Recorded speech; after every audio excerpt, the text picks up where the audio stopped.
छोटा सा गांव, हरे भरे खेत, आसमान में काले बादल छाए हुए हैं और हल्की हल्की बारिश हो रही है। धूल भरी सड़क के किनारे धनराज का पुराना मशहूर ढाबा। मिट्टी के चूल्हे से उठता धुआं बारिश की ठंडी हवा के साथ पूरे गांव में फैल रही है। बारिश के बावजूद सुबह सुबह ही ढाबे पर भीड़ जुटने लगी है। अरे भाई वाह, आज तो खुशबू ने ही पेट भर दिया। अभी खाना बचा है क्या, या मैं यूं ही सूंघकर वापस चला जाऊं? तू तो रोज यही कहता है, फिर भी 3 प्लेट खाकर जाता है। अरे तेरे पेट में तो कुआं है क्या? कुआं नहीं भाई, ये वीरू के हाथ का जादू है। ऊपर से बारिश का मौसम, ऐसे में इसके हाथ की गर्मा गर्म चिकन करी मिल जाए तो मजा ही आ जाए। गांव के बुजुर्ग मेज पर बैठे हैं। बाहर हल्की बारिश लगातार हो रही है। वीरू गर्मा गर्म खाना थाली में परोसते हुए उनके पास आता है। बाबा, आज खास आपके लिए मैंने मुर्गे की करी में थोड़ा धनिया पुदीना ज्यादा डाला है। इस बारिश में इसका स्वाद आपको और भी पसंद आएगा। बेटा वीरू, तुम्हारे हाथों की रसोई में ऐसा कमाल है कि हर कोई उंगलियां चाटता रह जाता है। जब से तुमने यहाँ खाना बनाना शुरू किया है, इस ढाबे की रौनक ही बदल गई है। अरे बाबा सही कह रहे हैं। पहले धनराज भैया खुद बनाते थे तो हफ्ते में एक बार पेट खराब हो ही जाता था। अब देखो, इस बरसात में भी लोग दूर दूर से सिर्फ वीरू के हाथ का खाना खाने आ रहे हैं।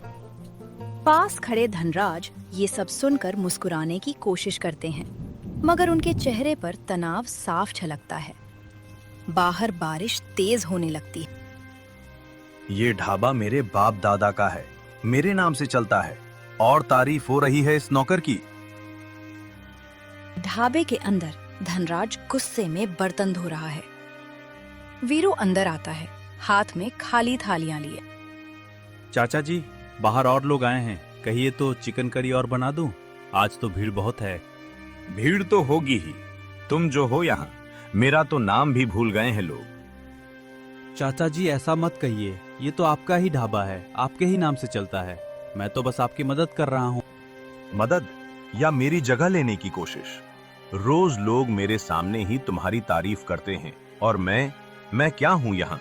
बस एक तमाशा देखने वाला मालिक। चाचा जी आप गलत समझ रहे हैं। मैं तो बस वही कर रहा हूँ जो दादी ने मुझे सिखाया। आप जो भी कहेंगे मैं वैसा ही करूँगा। आप मुझे रोक दीजिए तो मैं आज से खाना बनाना ही बंद कर दूं। नहीं नहीं, बनाते रहो, ग्राहक तो आने चाहिए ना। पर धनराज की आंखों में जलन साफ झलकती है। वह मुट्ठियां भींचकर बाहर की तरफ देखने लगता है, जहां ग्राहक बार बार वीरू का नाम लेकर उसे पुकार रहे हैं। ये जलन अब बर्दाश्त के बाहर होती जा रही है। घर जाकर रूपा से बात करनी होगी। छोटा सा मिट्टी का घर, बाहर हल्की हल्की बारिश हो रही है। छप्पर से पानी की बूंदें टपक रही हैं। एक कोने में दादी चुपचाप बैठी हुई हैं। आंगन के बीचों बीच रूपा हाथ बांधे खड़ी है और तेज आवाज में घर के कामों को लेकर बड़बड़ाती जा रही है। सासू माँ, दिन भर बस यहीं बैठी रहती हो, घर का एक काम नहीं करती। बुढ़ापे में भी थोड़ा हाथ बटा दिया करो। बहू, मन तो बहुत करता है काम करने का, पर घुटनों में दर्द इतना रहता है कि उठना बैठना भी मुश्किल हो जाता है। माफ कर दे बेटा। माफी से पेट नहीं भरता सासू माँ। घर में एक फालतू आदमी हो तो चल भी जाए, यहाँ तो 2-2 फालतू लोग बैठे हैं, आप और आपका वो लाडला पोता। बहू, वीरू फालतू नहीं है, वो तो दिन रात मेहनत करता है। बाहर चाहे कितनी भी बारिश हो, वो रोज ढाबे पर मेहनत करता है। ढाबे की सारी कमाई तो उसी की वजह से बड़ी है। कमाई बड़ी है तो घर में पैसा कहाँ है? सब कुछ तो आप दोनों का पेट भरने में ही खर्च हो जाता है। मुझे तो लगता है इस घर में आप दोनों बोझ बन गए हो। बहू, ऐसे शब्द मत बोल। मैं तो बस अपने बेटे के घर में अपने पोते के साथ बाकी की जिंदगी शांति से काटना चाहती हूँ। तो मंदिर चली जाओ, वहाँ खूब शांति मिलेगी। यहाँ घर में तो काम चाहिए, बोझ नहीं। दादी चुपचाप अपने आंसू पोंछकर सिर झुका लेती हैं। रूपा गुस्से में पैर पटकते हुए अंदर चली जाती है। शाम ढल रही है। तेज बारिश हो रही है। वीरू ढाबे से भीगा हुआ और थका हारा लौटता है। उसके हाथ में दादी के लिए गरम गरम खीर की कटोरी है। दादी, देखो मैं क्या लाया हूँ। आज ढाबे पर एक ग्राहक ने खुश होकर मुझे इनाम दिया, तो मैंने सोचा आपके लिए खीर बनाकर लाऊं। अरे मेरे लाल, इतनी मेहनत के बाद भी मेरा ख्याल रखता है तू। भगवान तुझे सदा खुश रखे। दादी, आप उदास क्यों लग रही हो?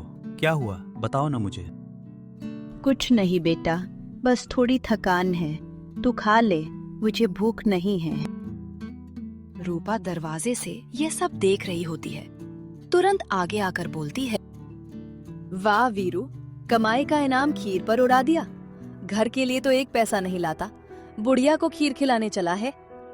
चाची, ये तो बस थोड़ा सा प्यार है दादी के लिए, इसमें बुरा मानने की क्या बात है। प्यार से पेट नहीं भरता वीरू, तुम दोनों को समझ लेना चाहिए। इस घर में सिर्फ मेहनत करने वालों की जगह है, प्यार बांटने वालों की नहीं। धनराज आंगन में आ जाता है। चेहरे पर गुस्सा और थकान दोनों साफ हैं। रूपा सही कह रही है वीरू, आजकल तू बहुत ज्यादा सिर पर चढ़ने लगा है। ढाबे पर तेरी तारीफें सुन सुनकर मेरा ही सिर शर्म से झुक जाता है। चाचा जी, मैंने कब चाहा कि मेरी तारीफ हो? मैं तो बस अपना काम कर रहा हूँ। बस बहुत हुआ, आज रात खाने पर बात करेंगे इस बारे में। अभी जाओ, काम करो। तेज बारिश लगातार हो रही है। छप्पर पर गिरती बारिश की आवाज पूरे घर में गूंज रही है। हल्की दिए की रोशनी में सब खाने की थाली के सामने बैठे हैं। माहौल में तनाव साफ महसूस होता है। कोई कुछ नहीं बोल रहा। मैं अब और चुप नहीं रह सकती। सुनो जी, आज ही फैसला कर लो, या तो ये घर हमारा रहेगा या इन दोनों का। रूपा ठीक कह रही है। वीरू, माँ, मैंने बहुत सोच लिया है। अब तुम दोनों को यहाँ से जाना होगा। बेटा धनराज, ये तू क्या कह रहा है? मैं तेरी सगी माँ हूँ। तेरे पिताजी के जाने के बाद मैंने तुझे माँ और बाप दोनों का प्यार देकर बड़ा किया। आज तू ही मुझे इस घर से निकालने की बात कर रहा है। माँ, मैं क्या करूं? अब इस घर में आप दोनों के लिए कोई जगह नहीं है, और ऊपर से वीरू की वजह से लोग मुझे नहीं उसी की तारीफ करते हैं। अब मैं ये सब और बर्दाश्त नहीं कर सकता। चाचा जी, मुझे माफ कर दीजिए अगर मुझसे कोई गलती हुई हो, पर दादी को यहाँ से मत निकालिए। वे बहुत कमजोर हैं। कहाँ जाएंगी वे इस उम्र में? ये सब नाटक बंद करो वीरू। जितना नाटक तुम करते हो ना, उतनी मेहनत करो तो शायद कुछ बात बने। कल सुबह तक तुम दोनों को ये घर छोड़ना होगा। ये मेरा आखिरी फैसला है। बारिश और भी तेज हो जाती है। छप्पर से टपकती पानी की बूंदों के बीच दादी फूट फूट कर रोने लगती हैं। वीरू उन्हें सहारा देकर पास बिठाता है। उसकी आंखों में भी आंसू हैं, मगर वह खुद को संभाले हुए है। ठीक है चाचा जी, अगर आपको यही मंजूर है तो मैं और दादी कल सुबह ही चले जाएंगे। लेकिन एक बात हमेशा याद रखिएगा, दादी ने आपको हमेशा अपने बेटे की तरह प्यार किया है, आपका कभी बुरा नहीं चाहा। बाहर तेज बारिश हो रही है। दादी वीरू का सहारा लिए घर के बाहर खड़ी हैं। दोनों कुछ ही पल में बारिश में पूरी तरह भीग जाते हैं। वीरू बेटा, हमने आखिर ऐसा क्या बिगाड़ा था इनका? मैंने तो जीवन भर सिर्फ प्यार ही बांटा है। दादी, आप रोइए मत, मैं हूं ना आपके साथ। जब तक मेरी सांसें चल रही हैं, आपको कोई तकलीफ नहीं होने दूंगा। पर बेटा, अब जाए तो कहाँ जाए? इस तेज बारिश में हमारा सहारा ही कौन है? न सिर पर छत है, न कोई ठिकाना। दादी, भगवान ने जब रास्ता बंद किया है तो कोई नया दरवाजा जरूर खोलेगा। हम दोनों मिलकर हिम्मत नहीं हारेंगे। तेज बारिश के बीच दोनों धीरे धीरे गांव की सुनसान सड़क पर आगे बढ़ने लगते हैं। उनके कदम भारी हैं, लेकिन हिम्मत अब भी कायम है। तेज बारिश से बचने के लिए दोनों एक पुराने बरगद के पेड़ के नीचे बैठ जाते हैं। बारिश अब भी लगातार हो रही है और दोनों पूरी तरह भीग चुके हैं। वीरू बेटा, एक बात याद आई मुझे।